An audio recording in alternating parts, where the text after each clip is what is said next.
अस्सलाम वालेकुम नाजरीन, मैं हूं जेएम जमाली और आप देख रहे हैं यूट्यूब जेएम जमाली इन्फो। नाजरीन, आज के प्रोग्राम में हम भारतीय जारियत से मुतासरा खित्ते के दीगर ममालिक के बारे में कुछ मालूमात आपसे शेयर करेंगे। जनूबी एशिया एक ऐसा खित्ता है जो तारीखी, सकाफती, लिसानी और मजहबी तरह से माला माल है। ताहम यह खित्ता कई दहाइयों से सियासी कशीदगी, सरहदी तनाज़ात और अस्करी जारियत का शिकार रहा है। इस कशीदगी का एक बड़ा सबब भारत की जारहाना पॉलिसी है, जो न सिर्फ पाकिस्तान बल्कि खित्ते के दीगर हमसाया ममालिक के लिए भी मसाइल पैदा कर रही है। भारतीय जारियत का दायरा सिर्फ अस्करी मैदान तक महदूद नहीं, बल्कि सफारती, मुआशी और साइबर स्पेस में भी इसका असर महसूस किया जा रहा है। आज के प्रोग्राम में हम इन ममालिक का तफसीली जायज़ा लेंगे जो भारतीय जारियत से मुतासिर हुए हैं या मुतासिर हो रहे हैं, और उसके सियासी, मुआशी और सिक्योरिटी पहलुओं को समझने की भी कोशिश करेंगे। भारत और पाकिस्तान के दरमियान ताल्लुकात तक़सीम हिंद के वक्त से ही कशीदा रहे हैं। मसला कश्मीर दोनों ममालिक के दरमियान मुस्तकिल तनाज़ा की हैसियत रखता है। भारत की जानिब से लाइन ऑफ कंट्रोल की मुसलसिल खिलाफवर्जियाँ, सर्जिकल स्ट्राइक्स के दावे और फ़िज़ाई हुदूद की खिलाफवर्जियाँ पाकिस्तानी खुद मुख्तारी के खिलाफ खुली जारियत है।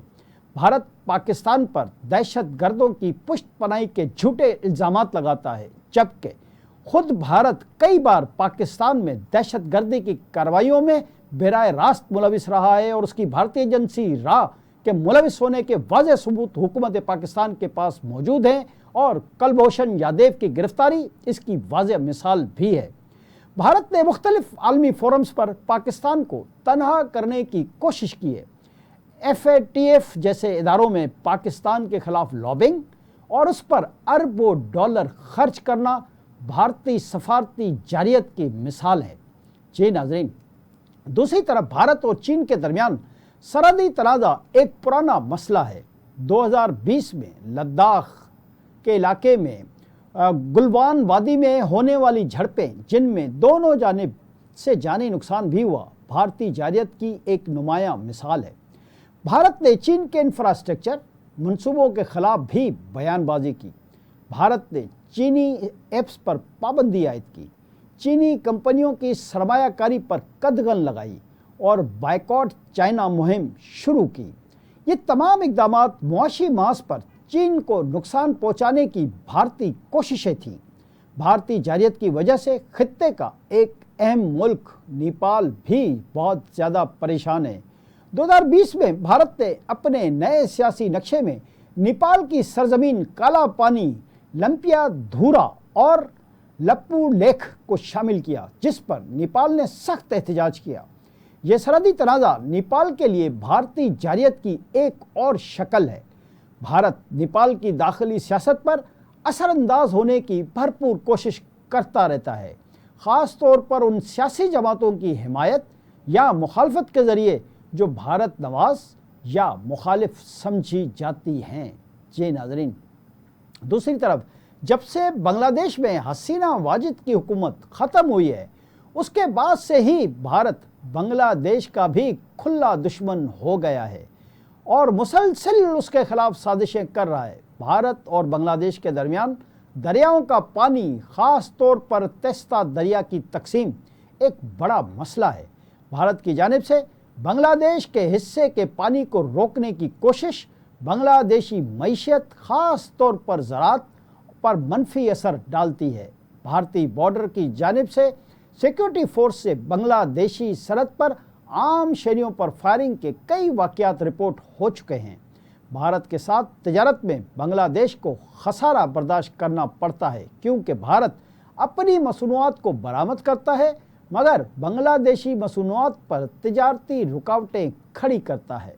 जी नाज़रीन, इधर भारत के श्रीलंका के साथ भी कोई अच्छे ताल्लुकात नहीं हैं। भारत ने 1980 और 1990 की दहाई में श्रीलंका में तमिल बागियों की हिमायत की, जिसकी वजह से श्रीलंका को तवील अरसे तक खाना जंगी का सामना करना पड़ा। भारतीय फ़ौज ने IPKF के ज़रिए श्रीलंका में मदाखलत की, जो मुतनाज़ा साबित हुई। भारत श्रीलंका की बंदरगाहों اور دیگر اسٹریٹجک اثاثوں پر کنٹرول حاصل کرنے کی بھرپور کوشش کرتا ہے، جس سے سری لنکن خود مختاری کو خطرات لاحق ہوتے ہیں۔ بھارت اپنے ایک اور پڑوسی ملک بھوٹان کے ساتھ بھی تنازعات رکھتا ہے اور آئے روز اسے دھمکیاں دیتا رہتا ہے۔ بھارت بھوٹان کی خارجہ پالیسیوں پر بھی اثر انداز ہوتا آیا ہے۔ بھوٹان کو اقوام متحدہ میں چین کے خلاف ووٹ دینے یا بھارت کی حمایت پر مجبور کرنا ایک مثال ہے۔ 2017 میں بھارت نے بھوٹان اور چین کے درمیان متنازع علاقے ڈوکلام میں چینی تعمیرات کو روکنے کے بہانے فوجی مداخلت کی، جس سے بھوٹان کا علاقائی تنازع ایک بین الاقوامی مسئلہ بن گیا۔ جی ناظرین، بھارت اپنے ایک اور پڑوسی ملک مالدیپ میں بھی دھوس جماتا ہے اور اس ملک کو اپنی مرضی کے مطابق چلانے کی کوشش کرتا ہے۔ مالدیپ میں بھارت نے بعض حکومتوں کی حمایت کی اور مخالف حکومتوں کے خلاف سازشیں کیں۔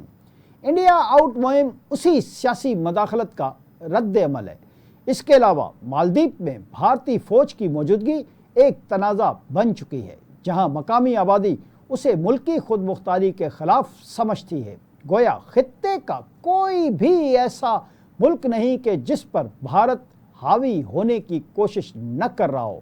بھارت خود کو جنوبی ایشیا کا دراصل پولیس مین سمجھتا ہے اور ہر ہمسایہ ملک کو اپنے ماتحت دیکھنا چاہتا ہے، جبکہ موجودہ بھارتی حکومت خاص طور پر بی جے پی ہندوتا نظریے پر عمل پیرا ہے، جو بھارت کے غیر ہندو ہمسایوں کے خلاف تعصب پیدا کرتا ہے۔ اس کے علاوہ بھارت اپنی منڈیوں کے لیے ہمسایہ ممالک پر دباؤ ڈالتا ہے تاکہ وہ بھارتی مصنوعات کی راہ ہموار کریں۔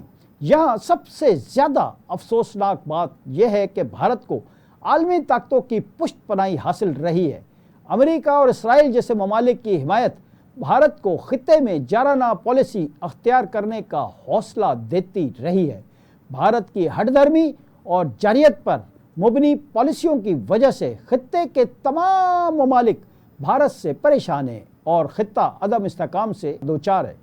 بھارت کی وجہ سے جنوبی ایشیا میں موجودہ ریاستیں سیکیورٹی اسٹیٹ بنتی جا رہی ہیں اور ہر ملک کے دفاعی اخراجات بڑھ گئے ہیں۔ اسی لیے بھارتی جارحیت جنوبی ایشیا کے امن، ترقی اور ہم آہنگی کے لیے ایک سنگین خطرہ بن چکی ہے۔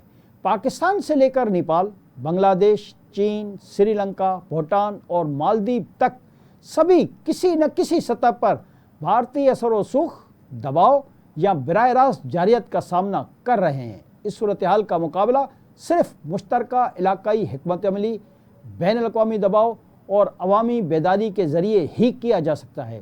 اگر بھارت اپنی پالیسیوں پر نظر ثانی نہیں کرتا تو جنوبی ایشیا ایک مستقل کشیدگی کا شکار خطہ بن جائے گا، جو نہ صرف ان ممالک کے لیے بلکہ عالمی امن کے لیے بھی خطرہ ثابت ہوگا۔